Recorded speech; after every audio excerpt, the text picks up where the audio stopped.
Let's go. I think we are in. Right. We are in.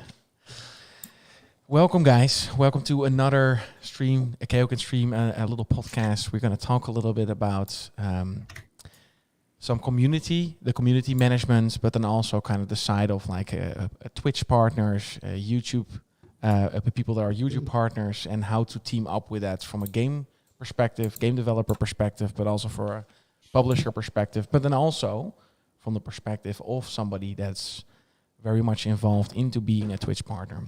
So we invited our very own Luca, and we invited the charming Commander Ivy. Can we get them? Oh yeah, like there we go. So welcome, ladies. Hello. Hey. Hello. Thank you so much for joining this kind of little fire chat about how this whole thing works, because like a lot of like new game developers, they don't know exactly where to dive into, if this is important, how is this world kind of going. So maybe to start kind of with a little introduction, start with you, Lina. Can you do a little introduction and how long you are busy with kind of streaming and stuff? Okay, sure. So hi, I'm Lina. Most people know me as Commander Ivy. I've been on Twitch for, in September, 5 years. 3.5 of those 5 years I've been streaming full time. Not anymore, because recently I've got a position as a community manager at Wired Productions. So now I'm kind of doing two things at the same time. I'm being Commander Ivy on Twitch, maintaining my own community, my own streams, and I'm also being Lina over at Wired, maintaining the community there, trying to, get my baby steps in the gaming industry. And I think that's about it. Okay, awesome. So that's a long time that you have already been. So you're saying you're making baby steps in the gaming industry. Yes. Don't you feel that you are in the game industry in that sense?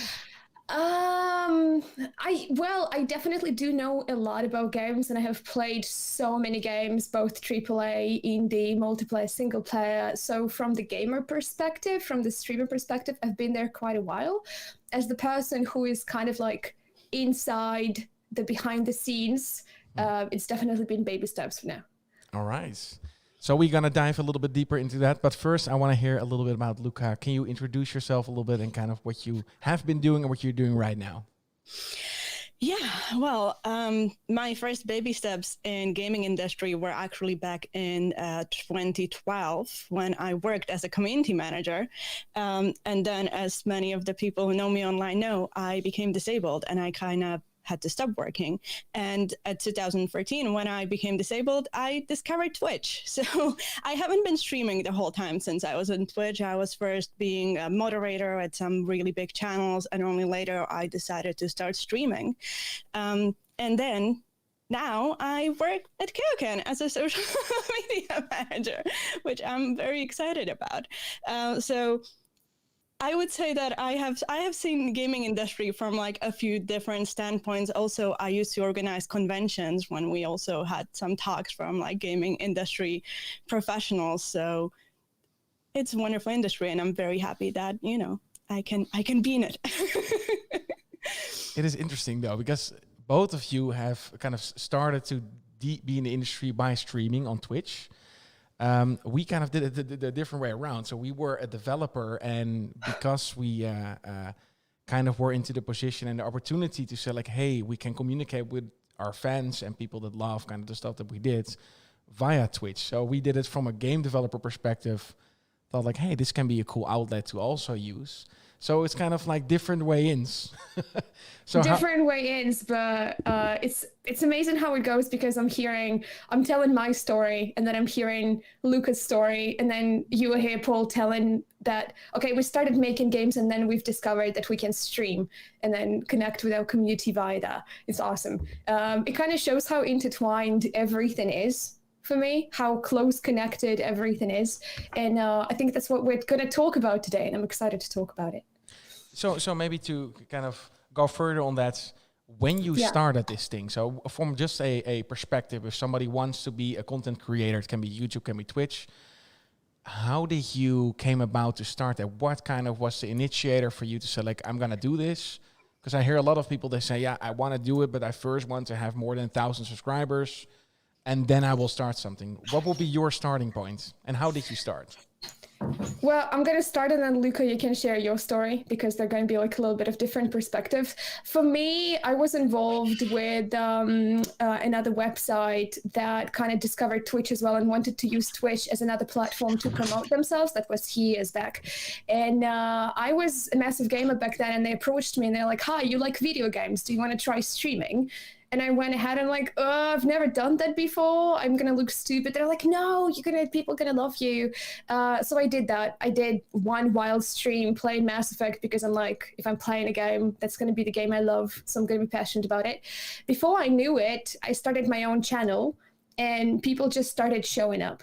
I basically did it as a hobby thing, because I worked as a teacher of English back in the day. So I taught over Skype. And as an outlet for my gaming passion, I did stream on Twitch occasionally. Quality was terrible, but it was just such a new feeling that you're playing the game, but you also have those 3 or 5 people watching it with you and living those moments with you, and you can share it with them. It's like back in the day when your older brother or sibling or a friend plays a console, and you just kind of sit on the couch behind and you're watching, and you both share wins together, or you lose and then you go, oh, it's such a great way to pass time, and you feel like you share something and you have something in common. For me, that was never something I wanted to do for a living. It was just an awesome way to spend time with people who love, back then, Mass Effect as much as I do. So that's how it began for me. Awesome. What a sweet story. Is that kind of the same perspective for you, Luca? Or do you have kind of a different way how you roll in? So for me, so I was on Twitch for some time before I started streaming, and what broke me to actually start streaming was that I was watching a streamer who I really liked, and I was part of the community, and she was playing RimWorld, and she was really bad at it. I was like, okay, I have to show you people how to play this game. And that's basically why I started streaming. And I realized that basically, like Lena says, people are there with me and talking with me, and we are spending time together. And as I said, I at the time was very badly disabled. I couldn't work. I couldn't do much stuff. So I had this amazing place where I could do something that I love, which is play games, and at the same time connect with people. And for me, it was always like, it would be great if I was, making a ton of money from it, but it was not the main motivation, because I kind of feel like if you go into it with that motivation, it will not work that great, or like you will be doing a different kind of stuff rather than just try to stream and have fun.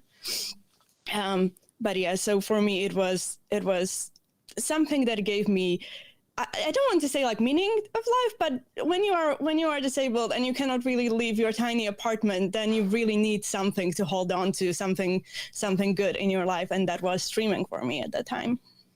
Yeah, nice. I think the internet is a great connector in that sense. So even for the people that can't really leave the house or they are blocked, I think that's amazing.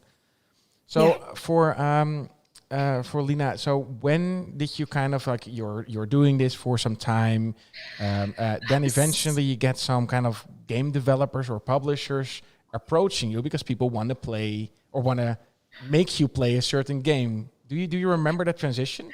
I honestly, for the first couple of years, I didn't know what I was doing. I didn't know how the whole, I hate this word, but I'm going to use it, networking. I hate this. How the whole connecting with other streamers, with companies, how maintaining Twitter, and just basically building your presence all over social media and kind of making friends. I didn't know how it worked. So I just, it was pretty much, I was in a bubble, whether it was my channel and then maybe some friends that I've made, and then just people who were watching me. And that is not a good way to do it. I don't know why it worked for me, but I was just, because that was never my main thing. It was something I did after work for a couple of hours. So I think 2 years in, I've realized I need to make friends. And I started making friends with other content creators. And eventually the community suddenly started to grow because you end up sharing the same interests and whatnot. As for the game developers and publishers, I don't think it was till 2 years ago. So 2 years ago, I was going on a vacation to Prague, basically, and I contacted the developer of the game that I really loved, and their office is in Prague. So I'm like, I'm there. Can I come visit? Love your game. I played it. I streamed it. I sent you clips of bugs for you to fix it. And to my surprise, they said yes. I was there. I visited. That was a giant revelation. And then I had lunch with one of their people, and then the person said, I looked at your social media and you never tag any developers or publishers when you play video games. Why? And I just sat there kind of taken aback with like, but who cares? They will never care about me. I'm just a streamer on Twitch, one of many. And then the person was, you're mistaken. They care about that stuff. You should try and approach them from your side, tag them when you play their game, maybe post a nice screenshot, post a nice hashtag. You will see people will love you. So I was extremely shocked, but I'm like, why the hell not? I'm just going to go ahead and do that. So after that event, I started tagging developers and publishers of the game that I felt strongly about while streaming them or just enjoying them. And I think that's when the real connection started to build, because some didn't care. Some didn't give two craps about me and my tweets, but so many have responded, retweeted, and that's when we started building the conversation, and people have started approaching me as a content creator. Awesome. Yeah, that's kind of how I always imagine how it goes. But for a lot of people to make those steps is quite difficult, because you always have that kind of imposter syndrome where you're like, I'm not good enough, or why would I be important to them? So interesting that you share this story. So for a lot of people that are into content creation, they're watching now, it's really going step by step. So it's taken baby steps. And I guess hearing that from one of the people from the gaming industry was like, well, you messaged me asking if you can visit the game studio. And I could have said no, but I also have said yes, and this opened up a nice opportunity for you. I'm like, that's right, you're right.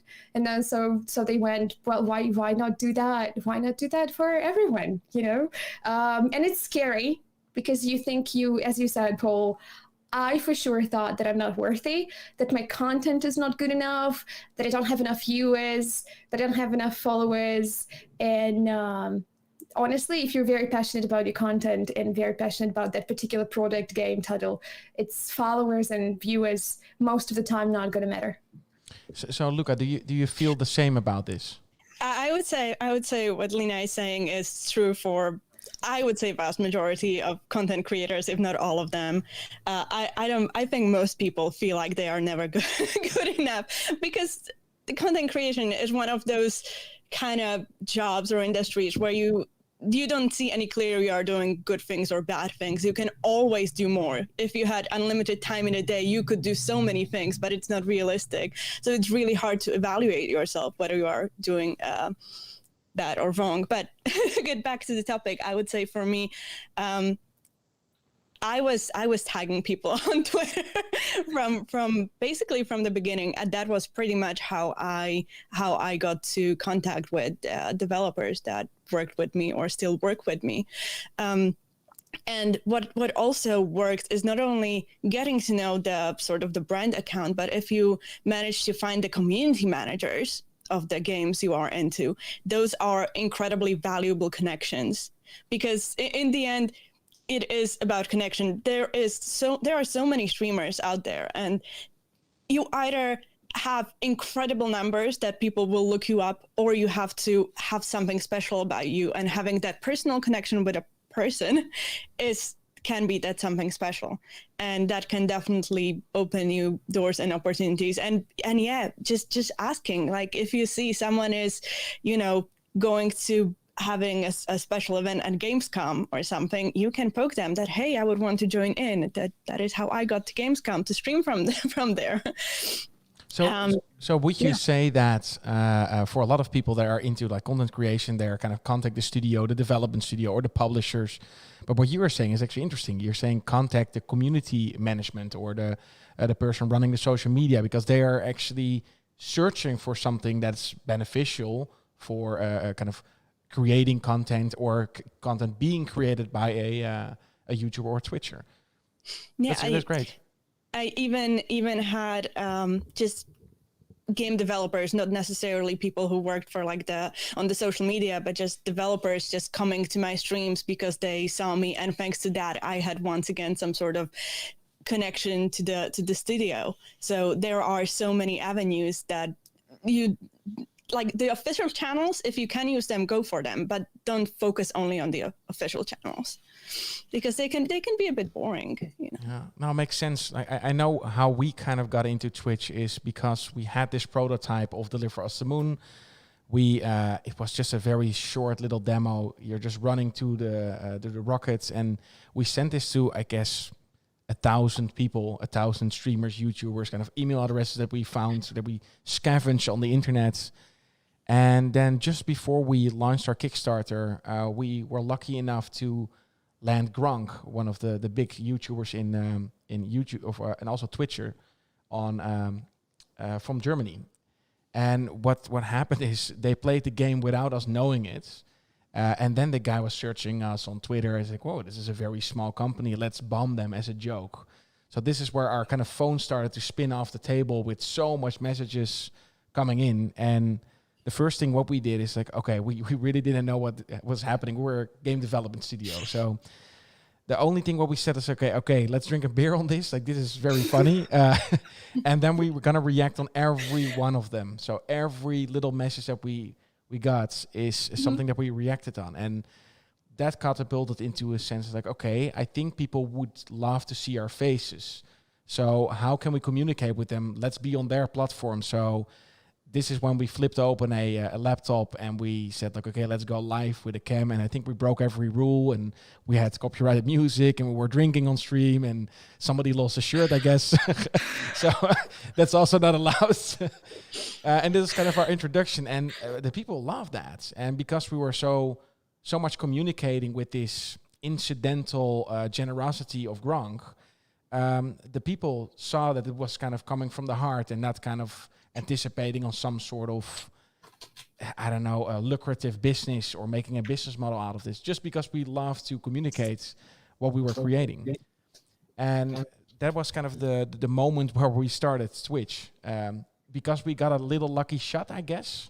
Would you call this a lucky shot, Lina? Or is this how you do it? I think from the point, okay, this is, well, you got a lucky shot because you were back then an unknown, tiny indie company creating your first game. Nobody knows you. And then as a person, I sometimes get my email bombarded with emails that is just a copy paste, that they wrote like a press kit text and they've just like got it and they've sent it, I know, to thousands of content creators, and I happen to be on that list. And most of the time, I'm going to be honest with you here, and I'm going to be honest on this podcast, because if any of the game developers and publishers are watching, from the content creator point of view, I want to honestly tell you what it looks like. So unless that's a game, for me, I try to check out every single game about space, because I'm a huge space nerd. So that's something that excites me, like, oh, let me check that. But if that's something that's not about space, or not about, I don't know, dogs, or not a topic that normally interests me, I look through it and I'm like, I'd really love to, but I don't really have time. I'm swarmed with like a million things right now. And then you're kind of like, should I reply? Should I say sorry? No? Will that be rude? And you're kind of like, okay, I'll deal with that later. And then you forget, and then you end up not noticing that, not replying that, not because I hate the developers or I hate that company, or I'm just a person who's just like, give me $1,000 and I'll do that. No, just because you get so many of them, because so many are trying to do that. So the fact that you got a pretty big German YouTuber to notice that and actually say, okay, let's check it out. And then tell the community, actually give the call to the community, okay, we're going to bombard their social media, that was super lucky. Because again, you shot in the sky and you actually hit a star somehow. That's pretty much how it worked. So you were lucky. No, I kind of agree. Is this also kind of how you feel? Look at like when you get like messages or like people want you to play something, or maybe even the community asking in a certain way. Is there a good way to ask you this? Is there a bad way to ask you this? Yeah, I agree with the swarming. I feel like you don't even have to be a huge content creator. As long as you get your name even a bit out of there and you have like your contact information visible, which apparently a lot of people don't do, then you will get emails and emails and emails with demos and new releases and updates of games. And I am really glad that they are, keeping me in the loop, that I know what's going on, that they are interested in me covering their stuff. But at the same time, I cannot cover everything. So I think it's good that they are doing that, but I think everyone needs to be realistic about the fact that just because you contact 100 streamers doesn't mean that 100 streamers will play your game. It's like, in the end, as many as streamers there are as many tiny indie companies that are trying to make their first game, and it's hard to get the attention for both sides. I agree. So at one point, like this indie developer, and especially like us in that sense, is we sure didn't have time to make like a personal message for every one of them.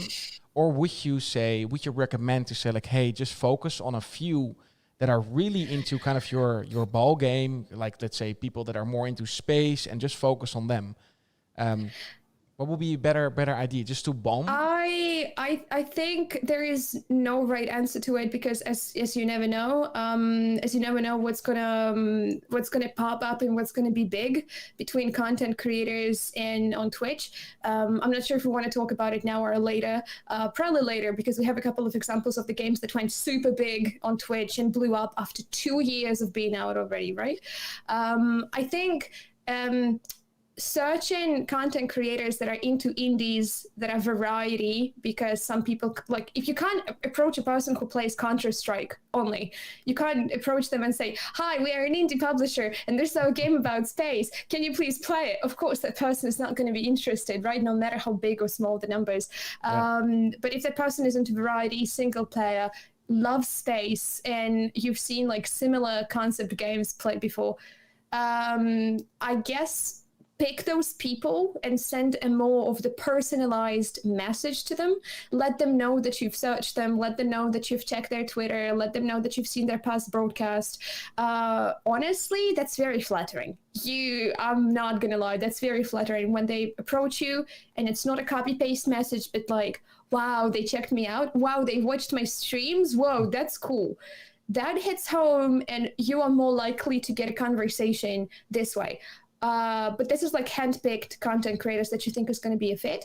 Everybody else you have to bombard. I feel like everybody else you kind of bombard. There's no other way. You have like stuff like Keymailer, which is great for kind of people requesting keys from developers. But what you're saying is great. But then again, like a lot of indie developers, maybe also like smaller publishers, they are afraid that big streamers or YouTubers are asking a lot of money. So would you say to the developer or the publisher, is it lucrative to pay a streamer for streaming their game? That is a difficult topic, because I am a streamer and a person who, for whom eventually it was important to make money off the stream. Honestly, if you can afford, if you as a publisher, as a developer, well, mostly as a publisher, I guess, if you as a publisher can afford paying a content creator for doing the job for you, I think you should. But you also need to make sure that people are not only doing that just for money. Because if it's just the money, they're not going to give you a good thing. Can we talk about Raid Shadow Legends? No. Is this where we talk about it? We can talk about whatever. Mention it. because a big streamer can absolutely make or break a game, especially small indie game. But if you take like just anyone and pay them some amount of money, that doesn't mean that it will be like a quality content for anyone, really. Exactly, because take Raid Shadow Legends, they basically throw money at whoever agrees to do a partnership with them. They even did a thing with Stream Elements where they were the first ones to put the partnership with the developers is in beta for Stream Elements right now, and Raid Shadow Legends were the first to participate in that. And basically, they just throw money at you, but it became a joke. It became a massive meme, which I'm not sure they aimed at. I'm not sure if, bad publicity is also good publicity, and you can say that it kind of worked, kind of not. So I guess pay-in is good, but you need to make kind of like an emotional connection with the content creator at first. Or in an ideal world, you make somebody create content for you, and then you say, wow, that was fantastic, and we want to compensate you for that post factum. And then I personally would be like, what? Really? No, kind of, So in a way it works because we're talking about it. So in that way, the kind of word of mouth, it just transcends and it keeps being said. So that's kind of what I love, I guess. I would say that in ideal world, even when you are paying a big streamer, you want to find someone who connects with you, because just because you pick someone who is big streamer doesn't mean that you will get the conversion into like people who actually buy your game. At the same time, from like a game developer's perspective, I know quite a few companies, including Raid Shadow Legends, what they are doing, they are compensating creators based on how many activations they have.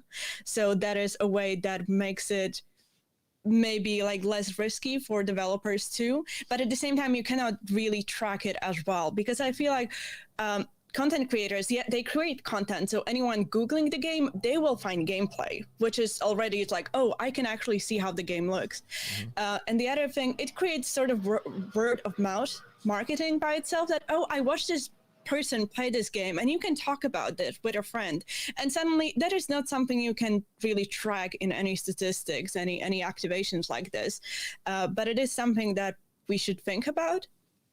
Now, for us, we had Gronk, and he was an amazing fit. So the community was not toxic at all, was very kind and loving. And we anticipated on that because we were kind of the same. We embraced this whole community, and because we did that, they embraced us. So I guess it was a lucky shot by shooting kind of hail and then landing somebody that was really in tone with our game. Then again, this was kind of the demo. This was kind of a prototype-y little part, and people got hyped for it. The thing is, we made a narrative game, a narrative linear game, meaning that every gameplay is the same. Yeah, some people do it a little bit longer than others, and there's a little bit more gameplay, or some are searching a little bit more. But when they play our game, and let's say there are 20,000 people watching, all these 20,000 people kind of got the experience. They didn't play it. So the odds are never different. It's not like Fortnite, the game restarts and the odds are always different. So I guess it's kind of like a football match. It's interesting to watch if you're into sports, because the odds can be different. And with our game, the odds are not different. It will always be the same ending. So we also experienced a little bit where if there's a big streamer playing it, a lot of people didn't buy the game at some point. It's like, okay, but we saw it, we experienced it. What would you say about that? How would you encounter something like that? I actually saw an article today. Can't give you where the article is from, but they've given the research that the vast majority of people who watch YouTube and watch Twitch, like 48% of them, they watch the content way more than they play the games. It's just the way it is. And I see what you're saying with how, so the big streamer have finished their game. So for those 20,000 people, they're like, what new can we find from what we've just seen? You have to realize though how it works in my community. When I started, I only play single player story-based games, very linear. Some of them have different choices, most don't.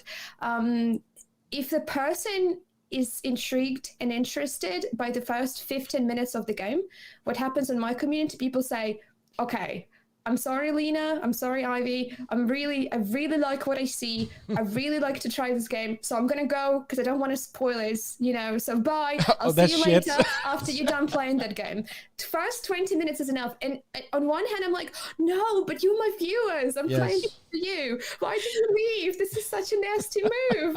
On the other hand, though, I know that from the point of view of the marketing for the developers and publishers, I'm doing the right job. And I'm saying, wow, okay, those are 5, 10, however many people who I got interested in this, and they went ahead and they bought it, and they're going to play it, and then we're going to talk about it. So with 20,000 people that normally watch that person, I'm pretty sure it's very difficult to distinguish those people from chat. I'm pretty sure there will still be even more people who will say, okay, I'm going to put this stream on lurk because I'm mining for emotes, gifted subs, or whatever. Mm-hmm. But I'm not going to watch because spoilers, and I'm going to go and actually get the game myself. I think because if you like the first 15 minutes of the game, you're not going to watch somebody play it. You're going to go ahead and purchase it and play it yourself. If you don't, you'll be like, meh, I'll watch it. I think there's like a little bit of a middle way where indeed the consuming of games is now different. So it can be backseat gaming, or you watch like a YouTube a Let's Play, or it can be that it's kind of more engaged and that you find games. What's happening, Luca? I have a loud cat. Oh, the cat is kind of wanting. Did the cat have something to say about it, or? Yeah, he disagrees with you. Clearly. Agrees. He was like, "No, excuse me, Paul. That's wrong." What I would say that it can look very scary that you have 20,000 people watching, but a big percentage of people who are watching are lurkers, and they are not really paying attention to what is going on. They have it running in the background. They are doing something else. And also, most people will not watch from start to finish. True. And I would say probably it's different on YouTube, because on YouTube you can go through the whole playlist, and probably it's much easier to watch it start to finish. But when you are a streamer, barely anyone will be each stream from beginning to the end just completely watching and paying attention. Yeah. And when someone sees like an hour-long chunk from 8-hour, 10-hour-long game, then there's still the rest of the story that can be like, how did we got to this point and what happened afterwards? That is very true. I agree with that. Speaking of YouTube and the YouTube playthroughs, if you go to whatever playlist of the Let's Play on YouTube, the first video has the most views. So like one video have like 1.5 million views, and then they become less and less and less and less and less. And the final video, you almost have like, if you're lucky, it's 1/3. It's mostly 1/4 of the original views. So I think it works the same way, where people watch that first video and they're like, oh, that looks really cool. Screw that YouTuber. I'm going to go and play the game myself, Check it out. It works like that with any Let's Play playthrough on YouTube. Never fails, really. No, yeah. And I would also say that watching a playthrough and playing a game are two very different actions, or like forms of entertainment. Because one is very passive. It's basically not that different from laying on the couch and watching TV. And the other is actually doing something. So that is also not always you might feel like playing a game and you would just watch something. And that something might be a game. Yeah.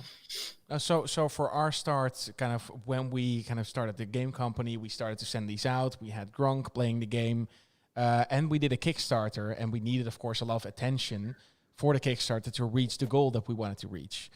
So in that sense, he also dedicated a special stream, because we were so engaging with the community, to our Kickstarter. So he said to the whole community, this stream is specifically made as kind of a donation stream for the Kickstarter. And that pushed us over the edge. So for us, in the beginning, it was an enormous help, or else we wouldn't even be capable to get the Kickstarter.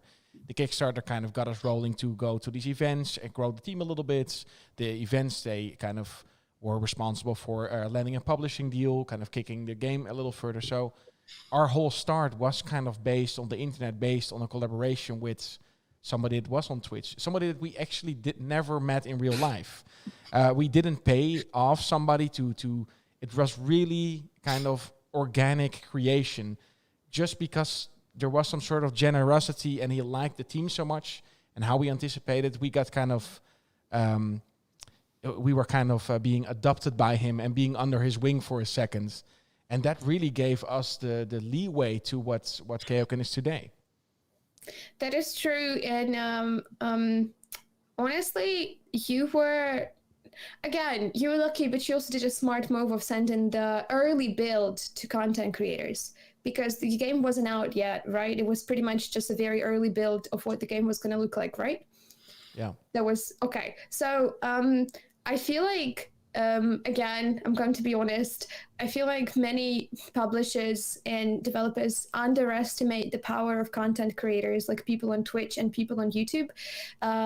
They still tend to think that we not really worthy, that it's not going to drive their sales, that it's just going to be people watching their games and not purchasing that it's like just like giving something away for free. But Twitch itself, YouTube itself are very powerful tools, because when you think about it, consumers are very smart these days, especially when it comes to video games. When you see something being published on a publisher side or on the game developer side, you kind of, as a consumer, I know that their goal is to sell things to me at whatever means. They're going to do whatever to sell it, because that's kind of their deal, right? And most of the time I'm like, is this being, you know, come out, you the trust is not really strong, right? Sometimes after whatever happens with the games, you, as a consumer, as a gamer, you don't trust the publisher as much anymore, because you were promised one thing and then the entirely different thing was delivered, and you're like, but I paid my money, but that's not what I wanted. Exactly, Kat. Thank you. That's exactly what I was saying. All true. So when it's the content creator that is playing the game, you perceive that person differently, as a peer, as a friend, and you're like, okay, if this person likes it, if this person genuinely says this is good, then I'm going to be like, okay, it must be good. Because what I personally do when a new game comes out, I go to that game category on Twitch and I ask the streamers who are playing it, is this good? Because I'm thinking of getting it. Is it good? And most of the time they give their honest opinion about what they think. Most of the time they say, okay, these are the strong points. This is something I don't really like. And I ask several people, and I personally, that's how I make a decision whether I want to buy the game or not. So in a way, that's a very powerful thing. I would add to that. For me personally, when I have oftentimes decided which game I buy based on who was streaming it on Twitch or whether it was streamed on Twitch, more for me Twitch than YouTube, because on Twitch you are watching real time how the game is playing. There are no cuts. There is nothing. If the game crashes, if it takes a long time to load, you cannot shorten it. It's just happening live on stream. So you can really see how the game is. Whereas on YouTube, you can cut the video. You still, usually you have to trust the creator that they don't cut out some bad parts of it. But on Twitch, you just see it how it is. And if the game is bad, if the game has a lot of bugs, you will see it on Twitch. And I've seen it a lot, especially with games that have tried to gain popularity by paying content creators to cover them, even though they were not in... they were, I will say, not polished and crashing and stuff. And I feel like if you use money that way to promote a game when it's absolutely not in a state to play, then you are just losing money and sort of losing the trust in a way. So Luca, what would be a bad kind of case where you get an email or a message where you're like, okay, I'm not gonna anticipate on this? Does it really have to do with kind of the personal approach to it, that they invested time in you? Or is there also a way where you're like, sure, I kind of understand that they need to reach a lot of people, so I'm just taking this chance, yes or no? Do you have examples of like something really, really bad and something that's like, hey, this is really good, approach-wise? Luca? So for me personally, I try to, if I have time, unless I'm booked, if I have time, I will open like every email or every message I get, and I will check out the game. Oftentimes they are games completely that I don't play, and I can see that the person who sent me the message absolutely did not see my channel. And in that case, because it's just not the type of game I play, I will just not cover it. But when I see especially messages like, hey, we've seen that you've streamed this, and that's why we think that you would enjoy our game, that already is like, oh, I guess it might be something I would enjoy. But of course, that requires more time investment from the developer. I personally don't think that having those like copy-paste messages is necessarily bad. I think it's practice that will stay because you might get some hits or not. I even subscribe to newsletters from publishers and stuff that I'm interested in because, I want to know what's going on. But I think you have much better chance if you actually take a look into the content creators. And also from the game developer's perspective, you want to see how those people behave on stream, just in case something that they do does not align with your company's policies, or if some people have very toxic community, for example, you as a developer might not want to reach out to them. I think there should be maybe more work that goes into this. Yeah, I agree. It's kind of, don't underestimate the niche. So when you're searching for a game that you're making, just do some effort into finding the right people. And I think even if it's smaller community, so it's not millions of views, even like the smaller ones, maybe like thousands of views or 10,000 of views, can actually be way more beneficial to a game developer if they are really kind of an advocate for kind of your game genre or your narrative. For example, for us, we are very narratively driven. We are not a shooter in that sense. So sure, maybe somebody that has a big channel and he's doing a lot of shooters, or she, that might not be a good fit. It might actually be backfiring because then you got like this whole community that really doesn't like a little slower paced narrative game. And then you get like a lot of bad reviews because you're hitting the wrong community. So for Lino, kind of how we met was, I think it was via Twitter, right? Because I think we connected via a little video we sent you. Yeah, basically how we worked. And that is also, that's another cool thing for that the game developers and publishers can do by, why putting your games out there for content creators and then, can work. I heard about Deliver Us the Moon because a fellow Twitch streamer sent me the link. So maybe they got it in the newsletter. I think that's how it worked. So one of the Twitch streamers got it on the newsletter and they sent me a DM saying, hey, you love space. This is the game about space. I know that now there are a lot of games about space coming out, but back then, not so many. Check it out. I go ahead, I check it out, I play. I don't tag neither you nor the publisher. And then I only create the highlight because that got me really emotional. I cried in the end. I was like, no. I created the highlight and I put it on Twitter and I tagged both you guys and the publishers, guys at Wired, who I work for right now. And Wired got back to me and we kind of got the conversation going. And then before I knew it, Gary went out of the way, and I think it was PAX. I think it was one of the very last conventions before COVID, no? Yes, I think so. Yeah. I think that was the one. And then when I opened Twitter, I almost said Twitch. When I opened Twitter and I saw that video of you recording a message, kind of like, hi, Commander Ivy, recording this all the way from PAX. Hope you're doing good. Thank you for playing our game. That was what? 3 minutes of you saying a silly message, less than a minute of you saying something on camera for somebody you've never met. But that made my day. I cried. I sat there and I'm like, wow, really? And I cried. And again, this didn't take super much effort. It's a video filmed on the phone. And this is, I think, how we got the whole back and forth friendship going. I really think that's something like that because it comes from the heart in a way. It's like, okay, this person really likes space. How much time of you would it be? Like, I have the spacesuit on. You're kind of already in character. You just need make a little video to somebody. I think in that way, I wasn't really sure. I just heard your name, Commander Ivy. I didn't know if you were a streamer or YouTube, I thought you were just somebody that was into space. So that was kind of also my instructions. Like, hey, can we make a video? I was like, yeah, let's go. I said, let's go for it.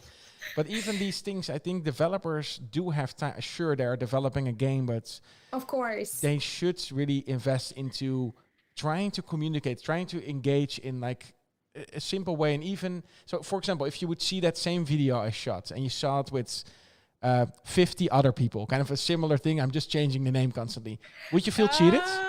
No, because that would feel like a Cameo, you know, the Cameo website where you can order somebody like a celebrity, say, happy birthday, Paul.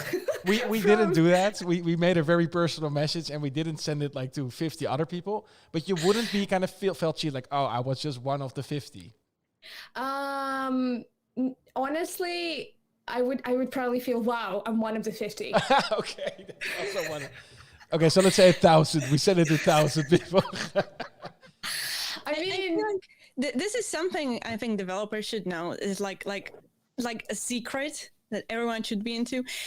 Content creators absolutely love getting attention from developers, and I would say even like players in general, because gaming industry is almost like shrouded in a bit of like mystery, and it's like so cool and interesting. And so when you have someone that actually pays attention to you, it's like, I had a tweet a while back where I was like, when I was 16, I had a huge crush on a rock star, you know. Now I'm 26 and I have a crush on a game developer. You know how it works. It's kind of like, it's a big change. How it works.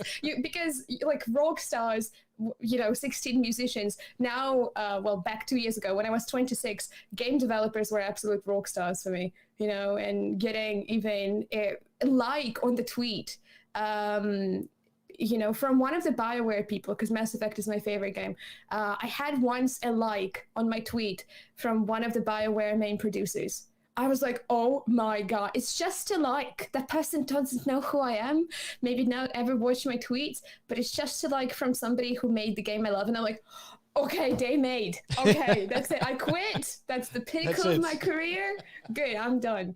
Yeah, I totally agree with that. Or even better, if they drop by your stream and are just like, hey, how are you doing? And we did it a lot. So we kind of go into the streams, and then for some reason, they can't seem to talk bad about the game. It's like, hey, we're the developer. We want to thank you for playing the game. And they're like, we really like your game. That's okay.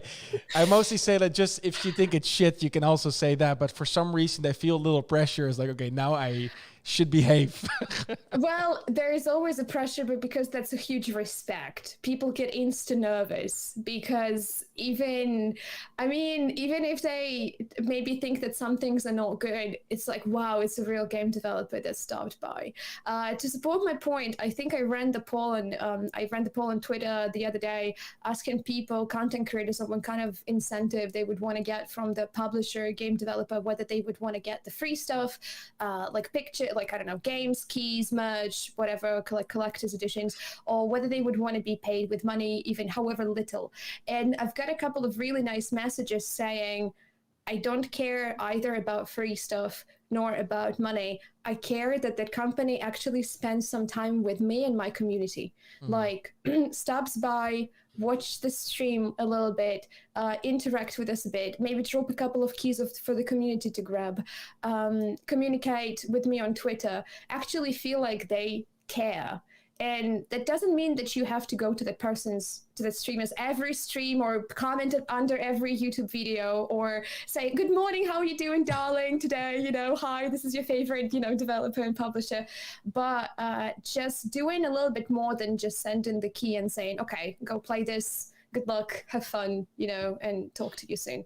And especially with the Twitter, that is so beneficial for both sides, because when you have communication on Twitter, the tweets show to people who follow both of those sides. So not only the streamers community will see you as a developer, but your community as a developer will see the streamer.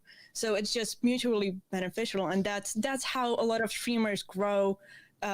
Streamer to streamer communication through Twitter, and there's no reason why streamer developer would not do the same. So that is something not to forget. I heard somebody, and it was more in the music industry, and they were talking about comments on their music. So, for example, on SoundCloud back in the day, they said like, yeah, you shouldn't comment like if there's a good reaction because that feels desperate. And I said that's ridiculous. I said if you have the time and people have the effort to say something nice about your production, music, game. If you still have the time and you can manage to react on as much as you can, do that. So don't think on a wave where this is desperate. Like, I find that if somebody puts time in our game and we have the time and effort, we can do it and we can react on them. We really try to, or we can even like it, even to show people that we are appreciative on kind of the work that they're putting into it. I would always say exhaust that to the max.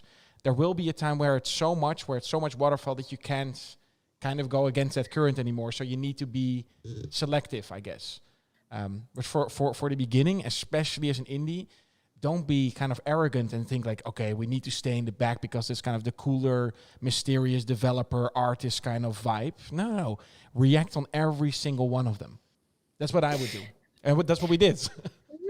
I mean, that is cool too. It worked too. Another thing is not be afraid to show people early builds, especially if you are kickstarting your game or if you are actively still in development and if you want to get some feedback from somebody outside of your company.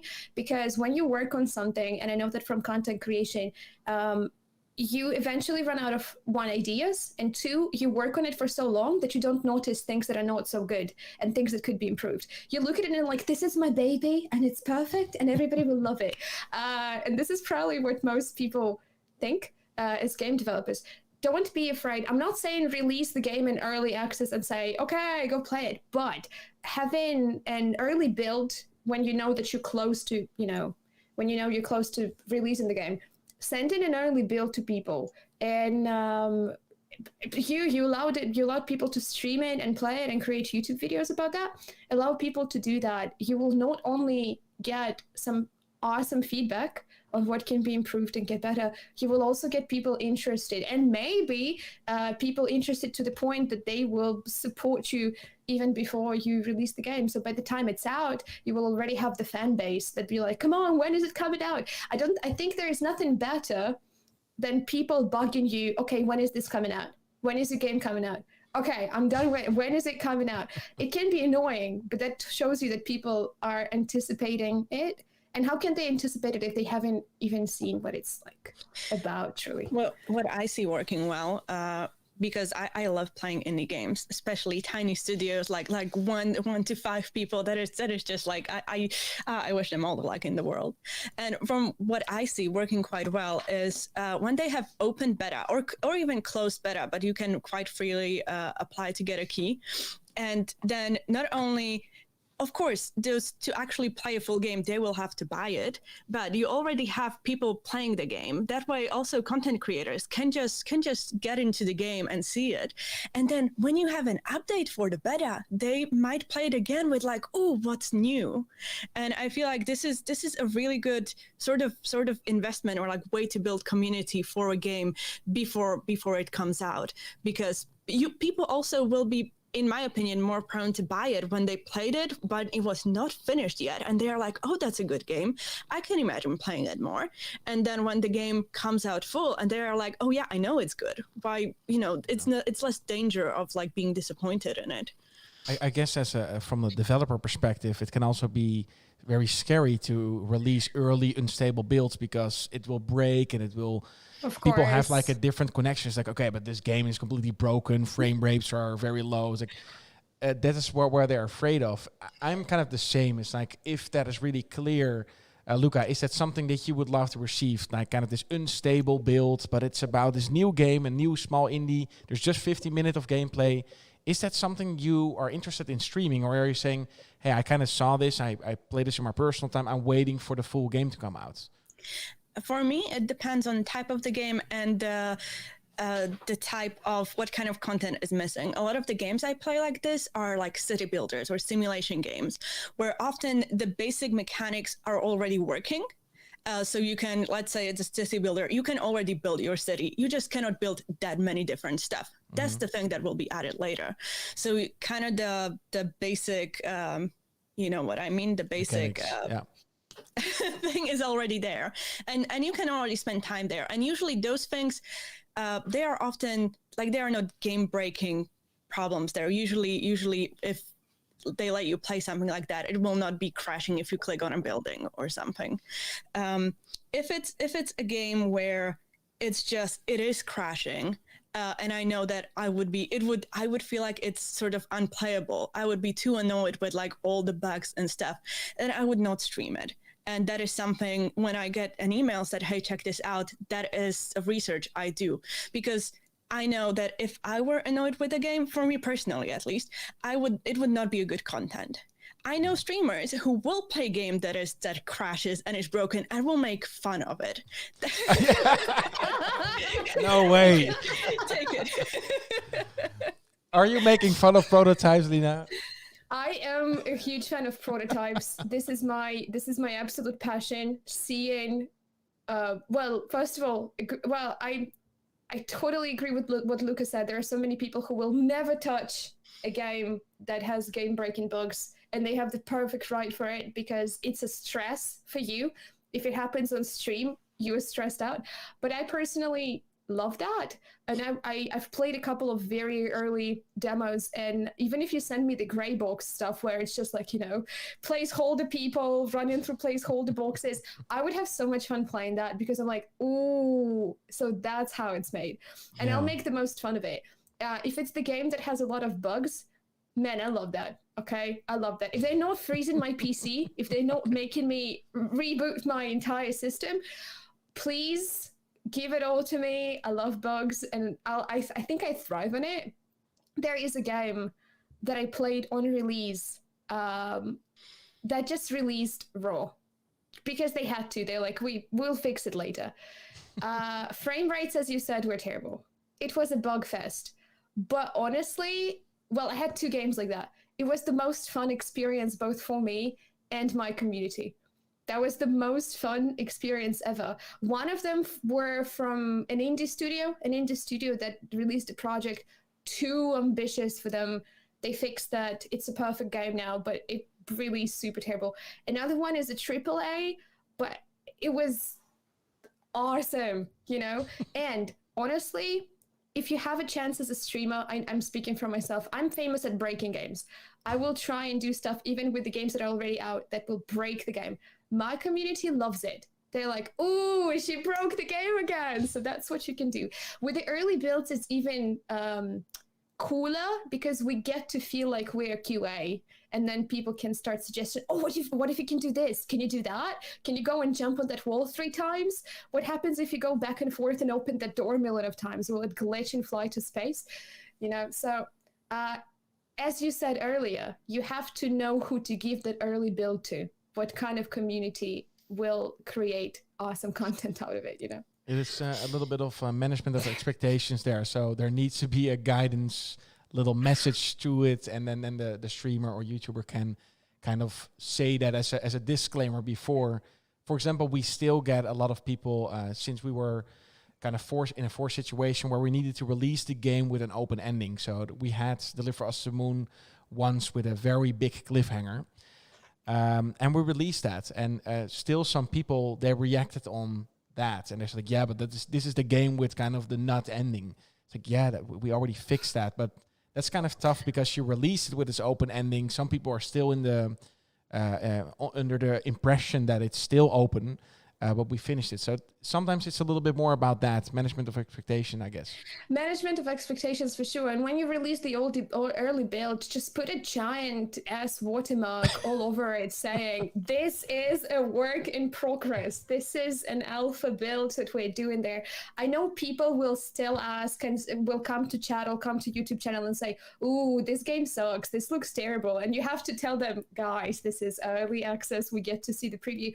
But most people will understand. It's also a risk that you are willing to take. But I feel gaming industry in general is a giant risk. You're risking with everything. But you can turn it into a fun PR company for yourself. Wow. And yeah, it can work. Now, I really like to work with you, Bo, because you know both perspectives. So you know it from a streamer side of things, but you also you have a lot of affinity with games itself, and you know development studios. So that's why I really like to work with you. But to take it from more of the streamer perspective, what would be how would kind of a game developer see you? What would be a day-to-day, week-by-week thing? How would you communicate with your community? How would your stream schedule look like? And when do you open emails? Like, do we have some practical kind of advice for people how a streamer's week would look like?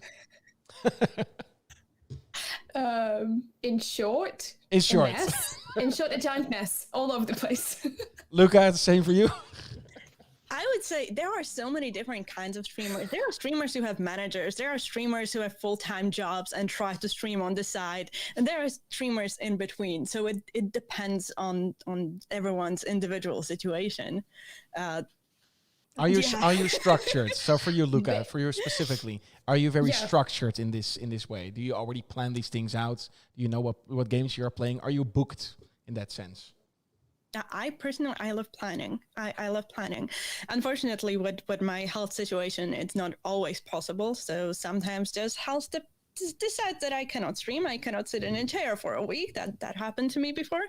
But I love to plan things in advance. So if like game developer messages me that, hey, in a month we are releasing a game, or in a month we are going to early access, that to me is a great thing. Or even just 2 weeks or a week in advance, it already helps me to be able to like sort of figure out when I can stream it. Because from a streamer's perspective, we haven't touched upon this yet. Streamers often decide what games to stream based on how many people will click to watch that particular game. And for example, on Twitch, if you are streaming, let's say Fortnite, and there are thousands of channels, there's much less of a chance, unless you are one of the biggest streamers, that someone will specifically click on you when they want to watch Fortnite. If a game is coming out, and for example, you get early access before anyone can play a game, that means everyone who wants to watch the game, they have to click on your channel.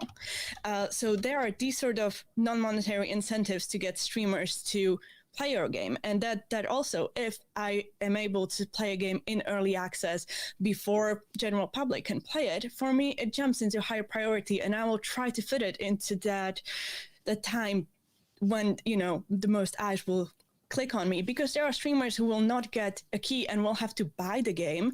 That will only get access to it along when it releases, whereas I am still a streamer, but I can play it early. So that is something for me. I want to plan it, and I am checking my emails way too often and social media way too often. No, what Lucas is good. That's her perspective of that. And there are some streamers out there who check their social media often and their emails often. As for your questions about booking and approaching and checking emails, when I would stream full time, this is how my day would be. I would stream in the evening because that's when most people show up. So mornings and noon for me, I would spend it off my PC. So I would not check my emails. I would not check my social media. I would do things that, chores, adulting, whatever. And then I would normally be at my PC half an hour before stream. So half an hour before stream, I boot it, I stream, and then I would check my emails afterwards. So I'm done with the stream, I have my emails, and I check them. And by that time, that would be middle of the night. And sometimes they would be emails that I missed about the opportunities because I was emailed less than 24 hours in advance. I couldn't possibly check that. And sometimes it's a really good opportunity I would have otherwise accepted if I've seen it at least 2 days or 3 days earlier. And this is when I'm like, oh, come on. Oh, really? So I guess as game developers, you have to understand that when you are a Twitch streamer, you keep your schedule. I think most of us do. As Lucas said, you stream during the times that will get you most views, most clicks, most people show up. We are not allowed to respond to anything during our streams, and some of us stream for like 8 hours a day. So whenever you approach somebody and that somebody doesn't reply to you within the first 24 hours, that's not because they hate you. They're probably busy. They've probably had a 9-hour stream or 8-hour stream, and they're tired and they're like, okay, I'm done. So always send emails in advance, always, especially around events.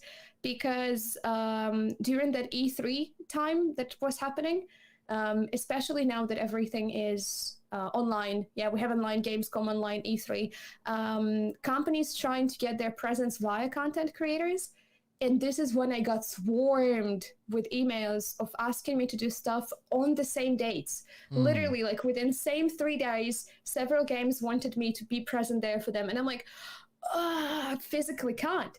So I basically do it for the first email that I get, and then to everybody else I have to say, well, sorry. So whenever you know that there is a big event coming, please contact your content creators way ahead of time and make sure you're the first one to say, hi, hello, there's E3 or Gamescom. We want you to stream on this panel. Can you do that? And make sure you're the first one to book someone. All right. And with this whole schedule that you have, don't you get like anxiety from time to time that you kind of have to need to perform, or you need to be online or on Twitter or on Instagram or constantly be around? Like, is there a time where you kind of freaking out from that? Luca, do you have that? I used to. I had to very much, because I used to be online like 24/7 all the time. And I had to like sort of, for my mental health, kind of step back and be like, no, now I will not do it. Because when you are a content creator, you can be always tweeting, you can be always like posting pictures or something. And it can get into that mindset, or I was at that mindset at one point, that any thought I had or anything I was doing, I was like, maybe I should tweet this, maybe I should do something about it. And that's very unhealthy. And I'm quite sure that more people struggle with it. How do you deal with it? At one point, I was just put my phone away, turn it off, and not touch it for a day or two.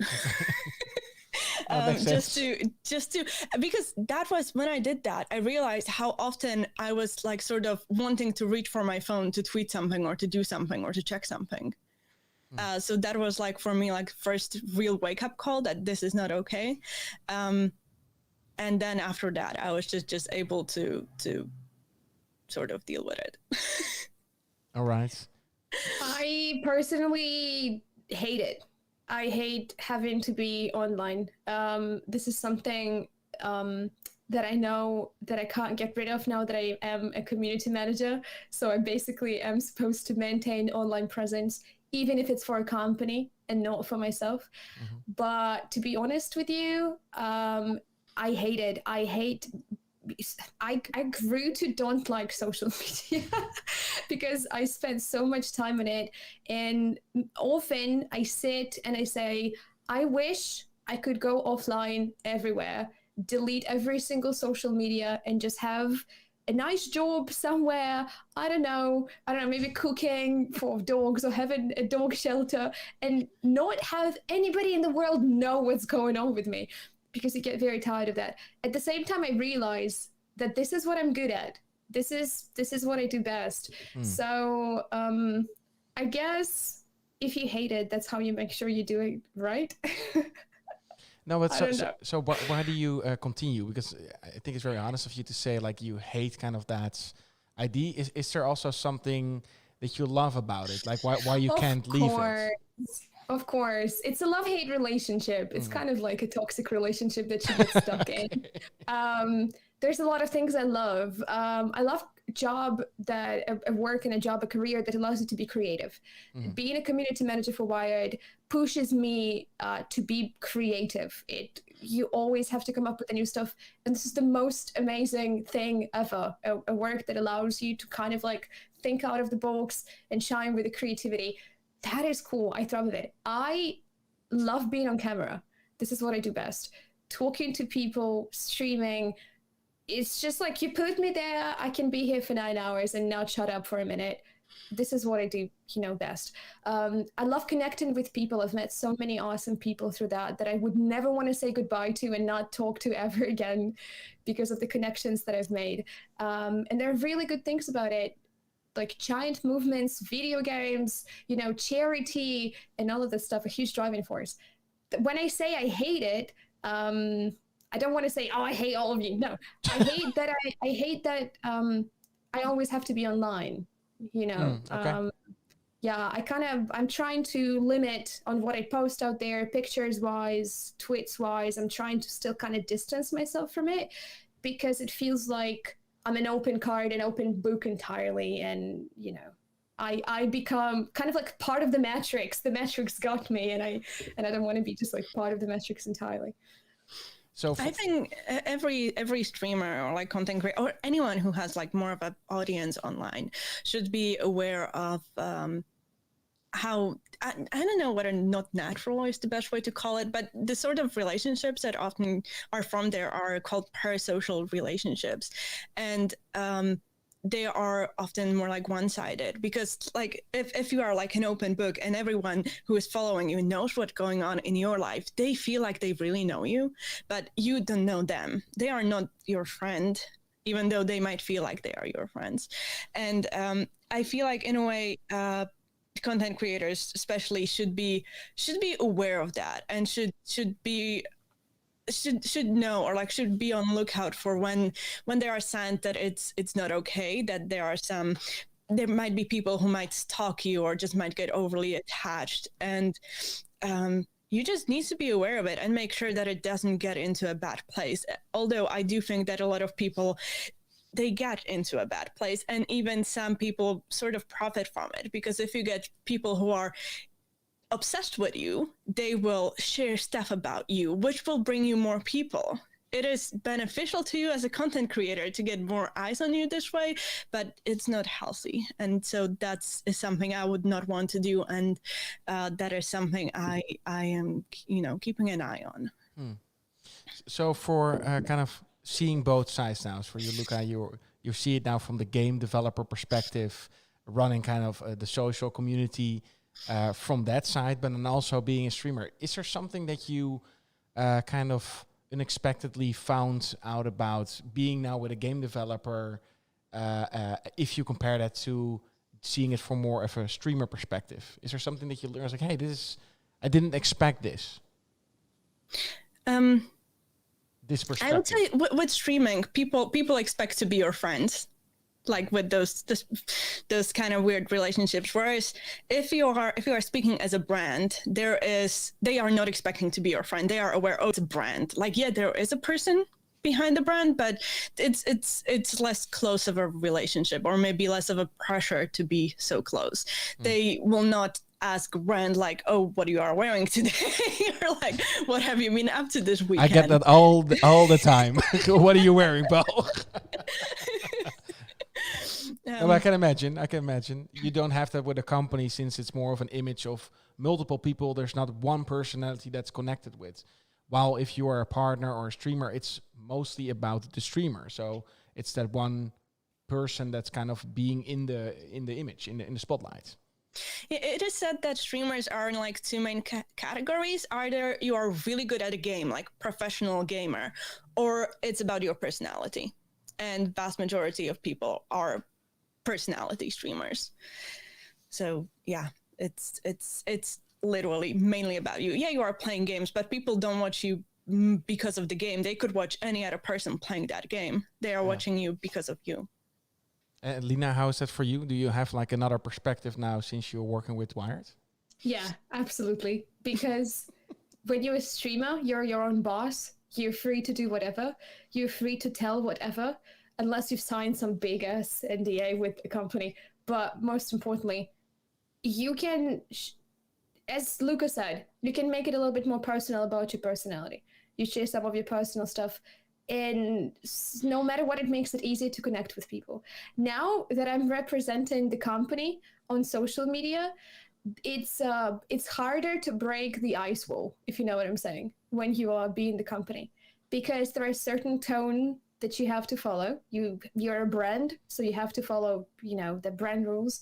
And there are certain things you're not allowed to say. And as Luca said, I can't go on Wired Productions Twitter and say, I almost said something bad, but you can say it here. You can say it right here. You can't go ahead and say, "Hi guys, I bought this new swimming suit. Check it out." And then I'm standing in this nice bikini out there.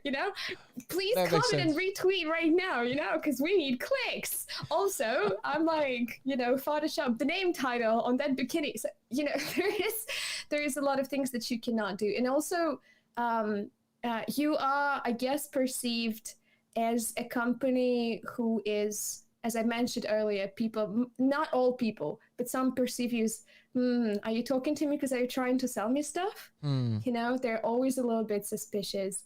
So you have to kind of like find the middle ground and still tell people, we're here because we want to connect with you. We want to get to know you. We want to get to know our gamer. And it's been, I guess, the most difficult part for me, because I was hired as a person who is supposedly good at creating a community, but I'm good at being myself. And now I need to learn, and I'm learning how to be super good at representing a company, which is way more difficult. So are you kind of overthinking certain decisions? So you're kind of, since for yourself, it's like, I don't know, like I have this cool photo, I'm going to tweet it anyway, or I'm going to Instagram it. And for now, with the company, it was my first work day. And Gary, Gary. Yeah. Gary goes, "Go ahead and tweet something." I'm like, no. He's like, "You're doing that 1,000,000 times on your own Twitter." I'm like, "Yeah, but that's different." And I typed the tweet, and I attached the picture, and I sat there looking at it for 20 minutes before posting that. That was the scariest thing ever. And it doesn't get less scary. I'm gonna tell you a secret. Whenever I post something as a community, it's always scary, because you're like, I'm a brand, it's not me. If I make a mistake, the entire company is in big trouble, So it's scary, definitely. Luca, do you have the same feeling? Because we kind of would love always to be, of course, we have a certain vision in how we should do things, but we also have like a lot of room in every discipline that we have here at the company to put your own signature on it. Do you have that same feel where you're like, oh, I need to tighten up here a little bit? So I would say with how we work, I am kind of my own boss in how I do social media. So I enjoy that. But there is still that sense of responsibility, because brands are being held accountable in a different way than a person is. I personally, even on my LUCANAII staff, I am like conscious of what I post. I don't just post the first thing that comes to my mind. Mostly because I'm aware that, I'm not always right, and I might say something that is very wrong or offend people and stuff. So I would rather think about it. And that is my personal style. So in that way, it's not that difficult for me to post as a brand, because I am like naturally conscious of this. But still, it is something more to think about. And with KeokeN, it's sort of, I am still working on like developing the voice of the brand, which is very different from what Lina is doing, because there is already a voice that Wired has. Whereas I feel like I'm mostly creating it, which is amazing. But at the same time, I want to do it right.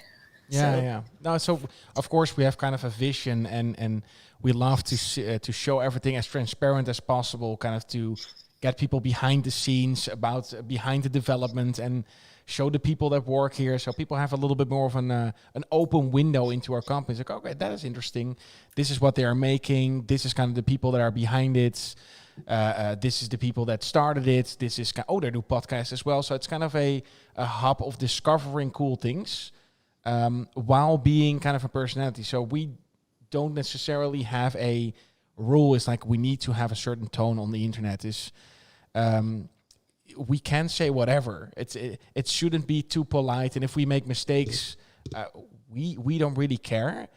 Sure, it should be quality, some sense. So quality that we post, it should transcend kind of what we are. That's what we want to do. And sometimes that can be quite hard to say, like, hey, how can you capture the moment that we live right here on a photo or on a little video? Like, how can you do that? And that's kind of where you guys are very creative and can come up with like interesting ideas to say like, hey, maybe we can show it from this side. And I love that. I think that's great. That is the thing. Sorry, Luca. I'm going to say something quickly. Go. You keep what you're saying. Sorry. So that is the thing that I guess what's happening lately of companies and brands signing content creators because we think out of the box, because the gaming industry is very young, but yet it somehow is stuck in its ways. There are some things I feel like there's a secret game developer publisher's code. It's like, ooh, what if we seem silly? What if we seem overly like something or something, you know? There is the company thing. And this is where I feel like content creators can help break that fourth wall with the game and kind of like, you don't have to be so suited up and official about your stuff, you know?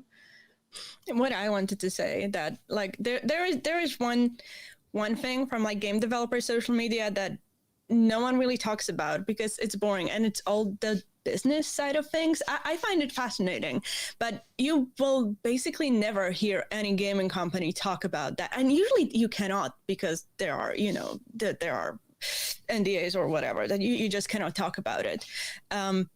But there is that thing that you have knowledge about so much more that's going on than you can say.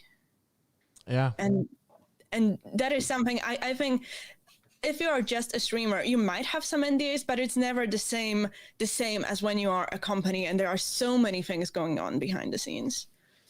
But you also have like all these different platforms. So for example, what we are doing right now is also a form of community and social media. And we're trying to be as open as we can. So that's one kind of perspective to put into is like, hey, at KeokeN, we would love to share information. We don't have any secrets. Sure, there are a few things about project that we can't talk about because the stakes are pretty high. But for the rest, we try to be as transparent as possible. But then, for example, when you look at the Instagram page, these are photos and little snippets of pieces. So is that transcending the same vision? Is that they're transcending the same transparency that we are going for? It's kind of hard because every platform has its own little style. Twitter has its own style. Instagram has its style. Twitch is different than YouTube. So to kind of portray that same moment on all these different channels, is there a trick to it? I think it's hit and miss. Hit and miss. Or hit and not miss.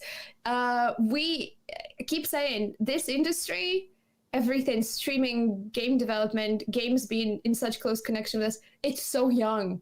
It's so young. Reality is, whenever if you're a game developer and you don't know what you're doing, or if you're a content creator and if you don't know what you're doing, I feel like the secret is nobody knows what they're doing.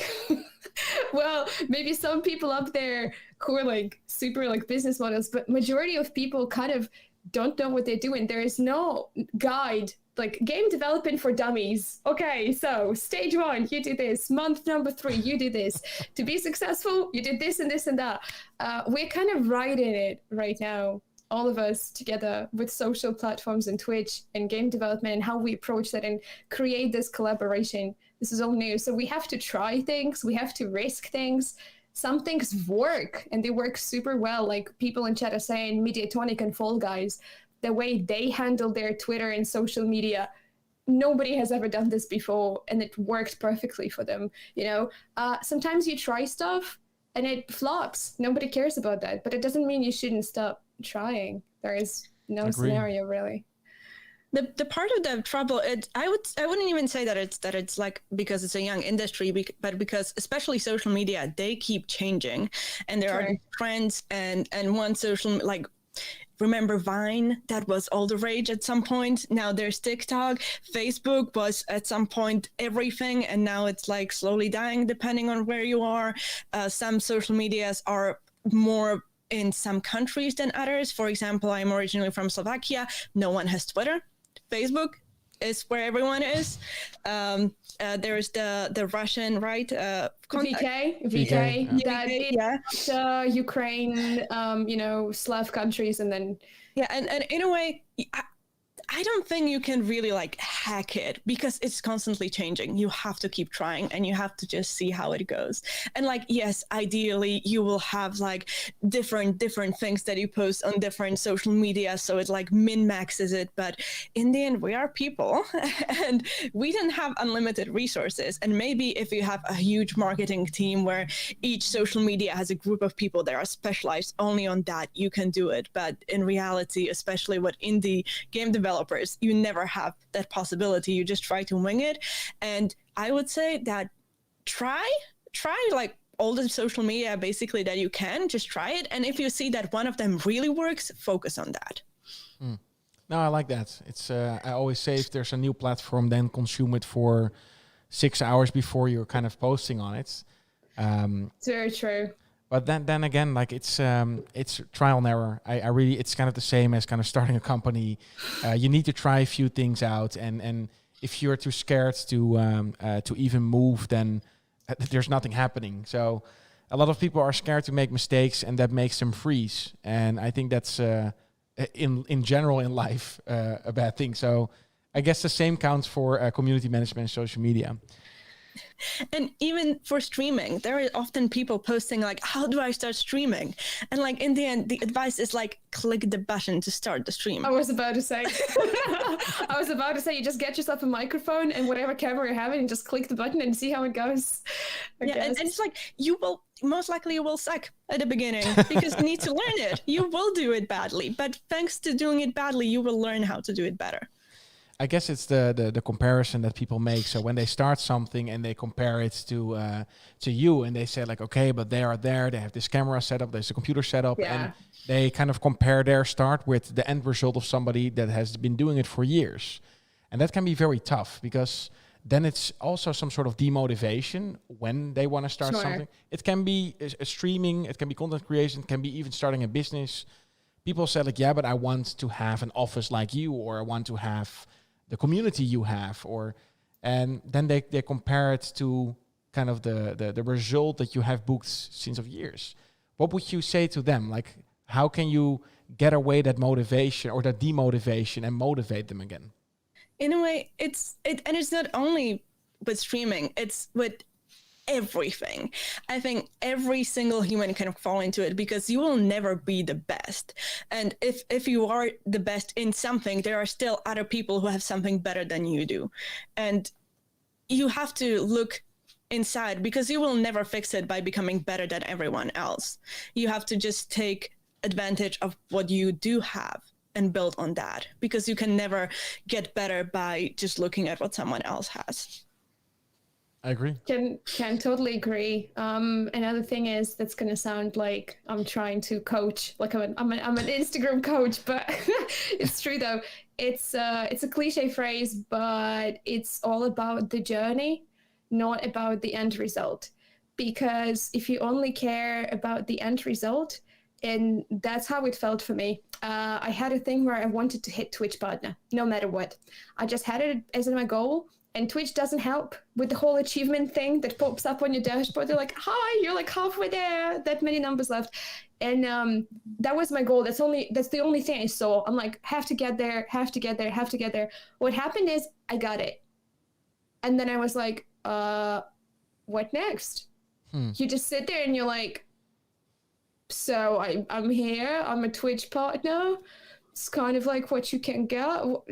What do I do next? That takes such a huge toll on you, that also takes value from everything that you've done to get there, because you didn't enjoy that. All you saw was like that end goal ahead of you. I would say that when you are getting to partner, that you already have at least a community, you do have something. But what kind of breaks my heart is when I see people who are just starting to stream and they are trying to hit affiliate, and they are like, please come lurk to my stream so I can get the free average viewers, so I can start getting subs. And it's like, if you just sort of cheat your way into affiliate, then you will get the sub button, but nothing will change. You will not get more viewers automatically. You will not get people subscribing to you just because now they can. And yeah, that is something like people should. It's easy to look at, oh, these are the numbers. They're easy to comprehend. I just need to hit this. Whereas in reality, what you need to build the value that you cannot put into numbers. That is very true. And again, the thing to tell that it's about the journey. My husband is a game developer himself. He works for the tiny company, and they're working on their God knows whatever project.